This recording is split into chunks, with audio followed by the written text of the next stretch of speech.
Hey there, guys and gals. So, we're going to do another little talk on the bariatric surgery and everything that comes afterwards. I am almost done with my sixth week of recovery. Next week, I go back to work and I do all that other stuff. So, it's kind of a time where I'm going to elaborate a bit on things that I've noticed. So I noticed the emotional stuff that I kind of was feeling a little bit is not really there anymore. I've also noticed, what was another thing? Different tolerances. Again, your big problem is going to be making sure that you can tolerate what you eat. So going from the pureed and soft food where it's beans and cheeses like ricotta and cottage cheese, hummus and stuff like that, into the soft food, I've noticed there are a few things my stomach still can't quite tolerate well. Things like garlic, onions, I've tried a little bit of those, that they didn't really sit well. Particularly heavily fried foods don't sit well. I think it was either that or that they also had a lot of garlic in them as well. I had these fried oysters that had a lot of garlic, so I couldn't quite tell if it was the fried nature or if it was the garlic. But I was able to have things like wings or something else and be completely fine, so I'm thinking it was the garlic. Garlic and onions can be kind of upsetting. Just yesterday, you're not supposed to do it this early, but I did have a sip of Coke and it didn't bother me. Now the Coke was a little warm because it had been out all day, but I had a sip of it. It was good. Didn't hurt my stomach too much. I was able to tolerate it. This phase is kind of rough with that because your stomach is still trying to make the appropriate amount of acid again because it went through such a huge trauma. It's trying to re-understand how much it needs to make to be effective. So it takes a little bit of time. I was noticing I'm able to eat things. I had a little bite of pizza. I had a little bite of a burrito. None of that really upset me. I'm noticing pastas will fill you up really quick because, of course, it makes sense. The white pasta or whatever pasta you have will expand in your stomach even more. And that just makes you fuller faster. That's why they tend to say you should be basically 90% of your meals should be protein because pastas and stuff still expand in your stomach and it wastes the space that the protein needs. Other things, again, I'm tolerating that really well, kind of getting creative with my drinks. Instead of just plain water and Gatorade, I've been drinking water with Crystal Light. I've been able to drink some milk. I've been able to drink teas and stuff, kind of getting a little creative with that. And I don't mean normal tea, I mean sweet tea or something still tasty, because I'm still kind of craving a good flavor. Other than that, there's really not a whole lot of huge problems on that regard. I have been getting kind of a little bit sore, but when I see how much weight I'm dropping, for example, it kind of makes sense. I was talking to my doctors and they would mention that anytime you have a huge change in weight, your body goes through I can't remember the exact term they used for it, but it's essentially a sort of pseudo trauma. And what happens is that you're using a lot of energy to lose the weight. So it's really exhausting to use all that energy to burn all those calories. And the same is similar if you're gaining a ton of weight, is your body is not used to that, so it's exhausting itself on purpose. There's a lot of weird things, but the body doesn't like heavily large amounts of change. And unfortunately, that's exactly what I'm making it do. Literally in a month and 6 days, I've lost from the surgery itself. I've lost about 60 pounds in a month and a half. So it's literally an average of 2 pounds a day. But since about a month before the surgery, I've lost a total of 90. So it's been a huge amount of weight drop in a very short time. And that really tires the body out. So I've noticed I've been getting real sore, real tired. I haven't really had energy to play games at all. Literally the last time I recorded and posted something was literally the last time I played Final Fantasy, for example. it's exhausting. It's exhausting losing weight. So that's going to be one of the big things. If you're like me and you're big and you lose a ton of weight real quick, you're going to feel exhausted. But I hear a lot of stories of people who, for example, don't lose a lot of weight real quickly. I'm part of a bariatric group on Facebook, and a lot of them mention they have like plateaus. Now, I'm sure I'm going to hit a plateau eventually, but I think it's literally a situation of I have genuinely so much to lose. I'm not going to plateau for like probably quite a while. Because even though I'm like approaching my first 100 lost, I still have another 100 to go to be at like an okay place. And then I probably have another 50 after that to get to like a decent place. So when like I get the skin removal, it's not going to be obstructive, because they don't really want to do the skin removal where they like remove like excess skin and stuff. They don't want to really do that if you have a ton to lose still anyways.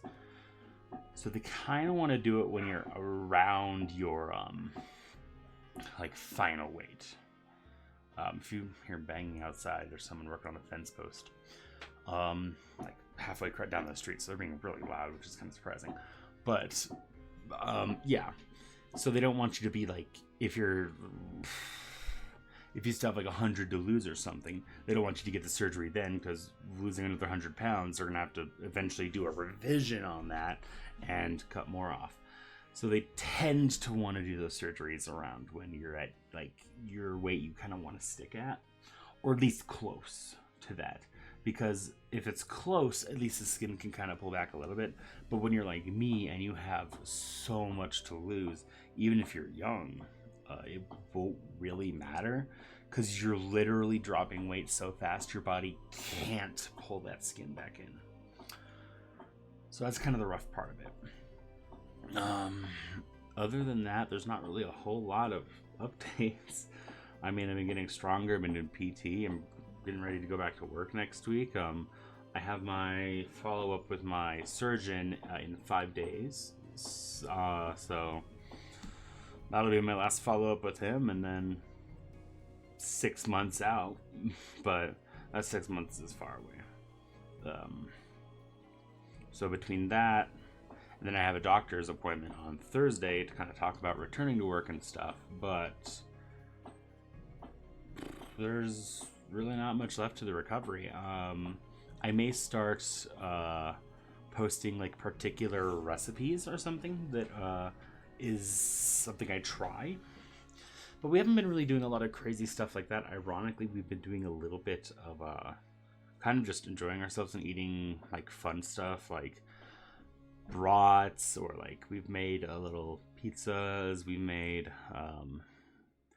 some particularly crispy chicken wings, but they ended up being a little too hot. That's another thing that kind of upsets my stomach right now, is if something's a little too spicy. Even though like I have such a high tolerance for spice, I barely taste anything. My stomach can still feel it, and if it doesn't have those acids to break up that capsaicin quickly, it's kind of upsetting and doesn't really make you feel well. So drinking a little bit of milk does kind of like help ease the stomach a bit, kind of helps coat it. But during the surgery, you're also not really supposed to after the 6 weeks. So I'm still good for now. But after the 6 weeks, you kind of want to finish your last drink about 10 minutes before you start eating. And then you don't want to drink again until about 30 minutes after you've ate.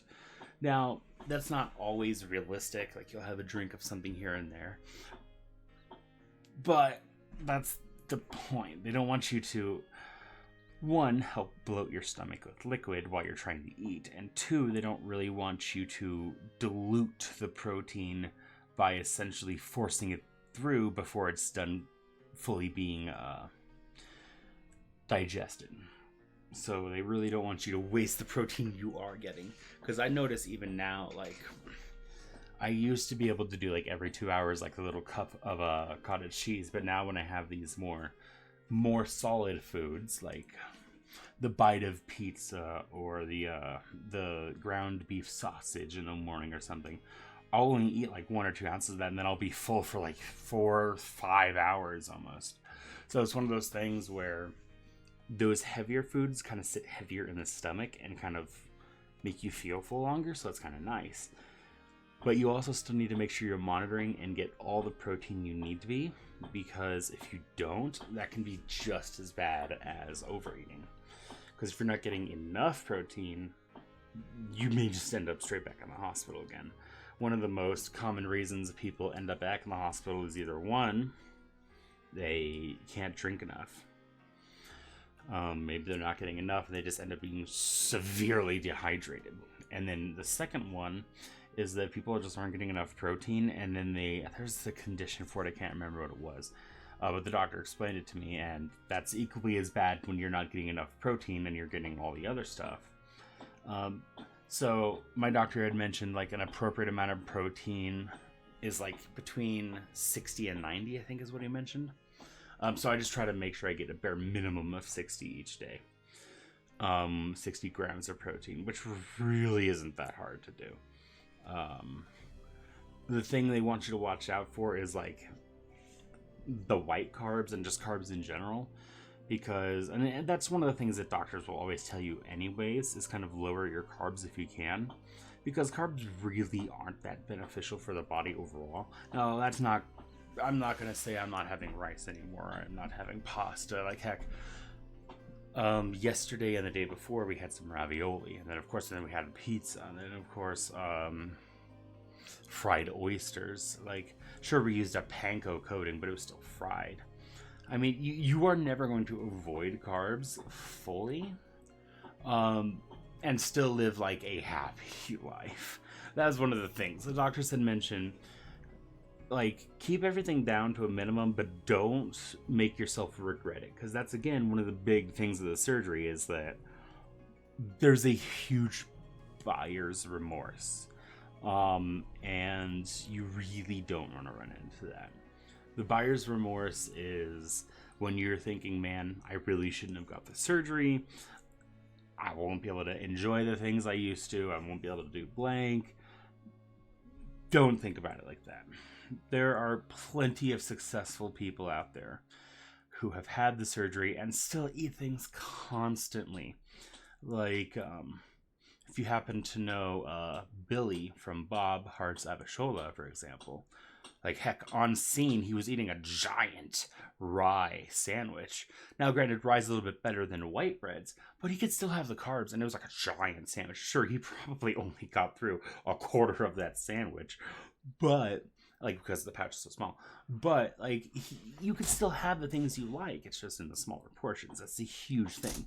Like, we ordered, we have this place called Fat Billy's Pizza, and really good, brisket pizza. I've never seen it before, but God, it tasted so good. But I get to have like a bite or two of pizza and then be satisfied for a little bit. Like, legitimately, it doesn't take a lot to just kind of make me satisfied now. One of the big problems of why I got so big in the first place is that nothing ever really satisfied me. And I just kept eating. So, but now, like, one or two bites will make me feel satisfied just because, like, I don't eat a lot. And I know that if I eat a ton, then my stomach's really not going to feel good, and it's just going to be an overall bad experience. So I eat small. Like, every meal, like, this morning I had a piece of sausage that, and probably is like the size of my thumb, realistically. And I had that for breakfast. Again, I had the taste, felt satisfied. Had my drinks, we have this like Crystal Light that's like a peach mango or something. I have it over here. I keep it in a thermal coffee mug, which just keeps it really cold for a long time. But like, those things kind of hold me over, and then whenever I get a craving, like, heck, if I want a craving, I'll go cut like a slice of pizza in half or like even a third. Fat Bellies has like particularly long slices of pizza because their pizzas are big, so they make them slightly thinner, but they're really long. So I'll just like literally either like cut it in half or like cut it in half so like I only have like a chunk this big or something, like, I don't know, the size of an orange around. Or I'll just cut a sliver all the way down, have it like that. And that's kind of the cool thing, is you can still get the taste of basically whatever you want and still enjoy it, because you get like 3 or 4 bites, it sates you, and then you're good. And that's a lot of thing I think people are afraid of. It's like, well, I'm never going to be satisfied with just 2 or 3 bites of something. Trust me, you will. I used to be the kind of person who would have a big bowl, and I mean a big bowl of like rice on the bottom, and then like a mushu pork, and then the sesame seeds with a sauce on top. I'd have that, and then I wouldn't even really feel satisfied after it, but I'd be like, okay, that was my meal. But I would never feel satisfied. And that's kind of like why I would then go and like snack a little bit later, and then snack a little bit later, then have the meal, and then snack, repeat. In the end, like now, again, I could take 1, 2, maybe 3 bites of pizza and then just be satisfied, because the stomach immediately tells me I am full. Because it is so small, it can immediately send that signal. And that's pretty nice. I hear a lot of people get complications with it, and that really sucks. And I really wish I could empathize with those, and not empathize, sympathize with the people, just because, like, I never went through any complications with mine. So I feel really bad that I hear all these people who have really bad complications. Heck, some people who can't even at the end of their 6 weeks, can barely tolerate like cottage cheese or those really soft foods. Some people who had even like 2 or 3 months out are still barely able to get 48 ounces of water a day, which they want you to get a minimum of 64 to keep healthy. And it's super unfortunate that people do struggle with that stuff. But one thing I will say is, the younger you are when you start the surgery, the better. Your body has a higher chance of bouncing back. My doctor had mentioned one of the biggest reasons they'll say no to a patient. Well, the first biggest reason they'll say no to a patient is because they're not at the right level. Like, you do have to be heavy enough to justify for the surgery. But the next biggest one is like various medical complications, and the number one medical complication is being too old. There is a point where it's too late. My doctor had mentioned there was this woman who was like almost as big as me, but like was in her late 70s, and she had asked for like approval to see a specialist about the surgery, and he had to deny it just simply because she would, to be blunt, he said that he thought she would literally die on the table if he recommended that. And it wouldn't be unrealistic, because one of the big things is this is a traumatic experience to your body, to have an organ like severed and part of it removed. It's different than removing a gallbladder or something, because then it's just gone. Like, if your gallbladder is gone, it's just gone. But if you, for example, cut off half your 3/4 or 70% of your stomach, it's still there, and now it has all this trauma in it that it has to recover from.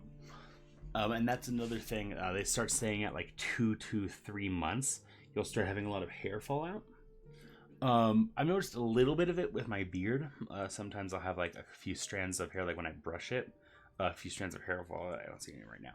But like when you brush it,